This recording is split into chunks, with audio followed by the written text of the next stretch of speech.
मोर व्यक्तिगत संपर्क भी थिला रही किंतु से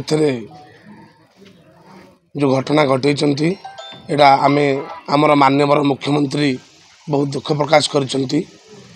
आम खलिकोट बीजेडी तरफ आमे भी दुख प्रकाश करुचु। जगन्नाथ को प्रार्थना करुचु तांकर सपरिवार को शांति दिंतु। कि एभली घटना जो घटी एटा आमे जो माने घटई से आमे निंदा करुचु। से दिन घंटे टाइम पर हम आमे घरे थिलु। आमे का को माने आसिकी को माने आसिकी से घटना घटई आमे भी का ना जानिनु कि देखिनु। किंतु गाड़ी 3टा आमर विधायक गाड़ी एवं आम पाटे जो निर्वाचन लड़ाई जो गाड़ी थिला सब गुड़ाक एवं 7-8टा मोटरसाइकल आसिकी भांगी देइछन्ती।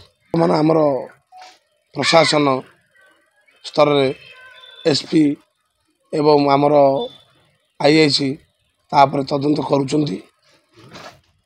किंतु आमे सांत्वना पाई समस्त की सहयोग आमे जो माने दोषी एडा आमे निश्चित भाव में जो माने दोषी ताकू दंड दिया जाऊ।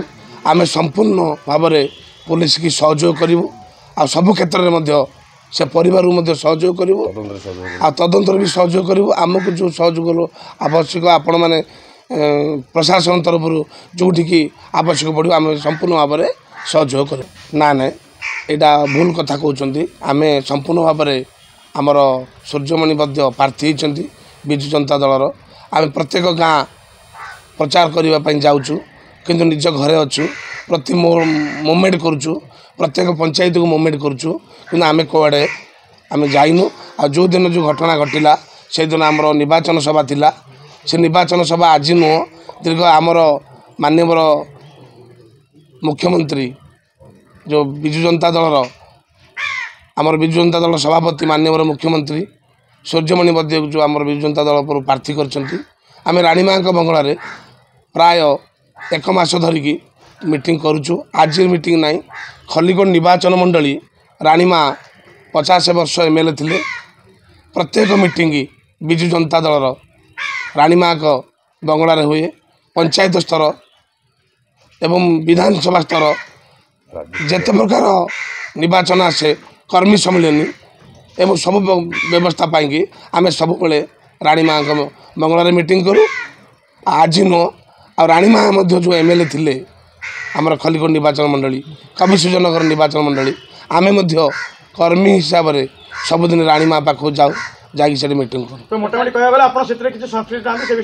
टोटाली आम से संपूर्ण आम कौन आम जानू खबर ना सेमती किसी खबर ना आम खाली से शुणा पाइलु घंटे 2 घंटा पर एमती गोटे घटना घटी आम शुणु बहुत दुख प्रकाश कलु। किंतु यहाँ गोटे भूल कले यहाँ से समय आमर विजु जनता दलर मीटिंग चलता प्राय 8 घंटा संध्या 6टा समय आमर कर्मी मैंने आसिकी रानीमा बंगला पहुँचले। राति 11:30 जाए से आमर कर्मी मैंने रानी माँ बंगला थिले। आम समस्ते 29 गोटी पंचायतर लोक मैंने से उपस्थित थिले एवं से दिन समस्ते सुचारूपे जीजा पंचायत को गाँ को कर्मी मैंने शांति फेरी। सर्वप्रथमे समस्त प्रिंट मीडिया एवं इलेक्ट्रॉनिक मीडिया बंधु मान स्वागत करुच्ची एवं धन्यवाद अर्पण करुच्ची। गत 15 तारिख राति खलिकोट निर्वाचन मंडली अंतर्गत श्रीकृष्ण शरणपुर ग्राम अंतर्गत लुंगुरु ग्राम जो भाव में एक अमानवीय तथा अभावनीय घटना घटीगला ताकू सर्वप्रथम आम विजु जनता दल तरफ दृढ़ हस्त निंदा करुचु एवं यही घटना एक अमानवीय घटना बोली आम विजु जनता दल तरफ आपण को कहूँ। यही जो घटना लुंगुरु ग्राम रे घटीगला खलिकोट निर्वाचन मंडली गत 50 वर्ष धरी जो भाव में रानीमा आमर भी स्वर्गत भी सुज्ञानी कुमार देव थिले एठी विधायिका भाव में थिले। सही समय रे से कौन प्रकार राजनीतिक हिंसा तथा हिंसा को केबे भी प्रयास देना एवं तांको परे जो भाव में किछि व्यक्ति किछि न्यस्त स्वार्थपर गोष्ठी चक्रांत करी रानी माँकर दयाद तथा उत्तराधिकारी डॉक्टर साकेत रामाराव को जो भाई भाव में यही घटना सहित जड़ित करने को चेष्टा करुँच ताहा एक निंदनीय घटना। यही घटना सहित कौन प्रकार कौन राजनैतिक अभिसंधि ना कौन राजनैतिक तथा विजु जनता दल कौन संपृक्ति ना यह आम दृढ़ हस्तर निंदा करुचु। यह एक एभली घटना जहाँ को एक किसी निष्ठ स्वार्थ गोष्ठी यह एक राजनैतिक रूप देवाई हीन चक्रांत करुँच आम दृढ़ हस्तर निंदा करुचु। यहाँ संपूर्ण भाव में एक मिथ्या घटना।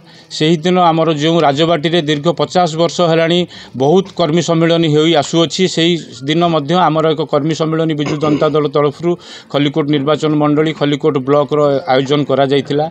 समस्त विजु जनता दल कर्मी माने सेठारे उपस्थित थिले एवं यही पोस्टर मरा घटना जो भाई भाव में कहते यह एक पोस्टर मरा घटना को यहाँ नुहे यह भितर कौन घटना को जड़ित करने तथा आम दलर कौन व्यक्ति को जड़ित करने से एक हीन प्रयास करुँच। आपण मानक गोटे जिनस कहीदे जो परिवार व्यक्ति प्राण हरई से परिवार राणी माँ परिवार सहित तथा यही खलिकोट राज परिवार सहित दीर्घ 50 वर्षर संपर्क एवं से संपर्क में से कौन प्रकार भितर पारिवारिक द्वंद्व नहीं एवं जो मैंने आहत होती सेठारे कौन कारणवशत से उपस्थित थे आहत होती किंतु से कौन राजनैतिक दल बा विजु जनता दलर संपृक्त नुहंती।